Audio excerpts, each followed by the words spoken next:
புள்ளின்வாய் கீண்டானை பொல்லாவரக்கனை கிள்ளிக்களையந்தானை கீர்த்திமை பாடிப்போய் பிள்ளைகள் எல்லாரும் பாவை களம் புக்கார் வெள்ளி எழுந்து வியாழமுறங்கித்து புள்ளும் சிலும்பினகான் போதரி கண்ணினாய் குள்ள குளிரக் குடையந்து நீராடாதே பள்ளிக்கிடத்தியோ பாவாய் நீ நன்னாளால் కళ్ళం తవిరిందు కలందు ఏలోర్యంబావాయ్. ఈ పాసురంలో గోపికల మధ్య చిన్న వాగ్వివాదం ప్రారంభమైంది.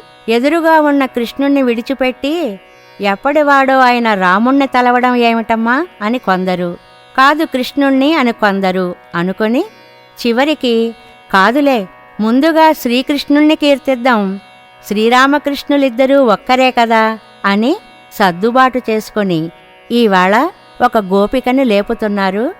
నేత్ర సౌందర్యంతో చాలా గొప్పదానని అనుకునే గోపికను ఈవాల్టి పాసురంలో లేపుతున్నారు. బకాసురుని నోటిని చీల్చి తాను సురక్షితుడై మనని కూడా కాపాడినవాడు శ్రీకృష్ణుడు. రావణుని 10 తలలని అవలీలగా ఒక చిగురు త్రుంపినట్లుగా గిల్లి పారేసినవాడు శ్రీరాముడు. ఆ దేవాదిదేవుని పాడుకుంటూ పిల్లలందరూ వ్రతక్షేత్రం చేరారు. లోపల తుమ్మెదగల తామర పువ్వులాంటి నేత్రాలున్న ఓ సౌందర్యమూర్తి, లేడి కన్నుల చూపులు కలదానా, చూడు శుక్రుడు ఉదయించాడు, గురుడు అస్తమించాడు, పక్షులు కిలకిలారావాలు చేస్తున్నాయి. శ్రీకృష్ణ విరహ తాపం తీరేలా చల్లగా స్నానం చేయక ఇంకా పడుకొని ఉంటావా?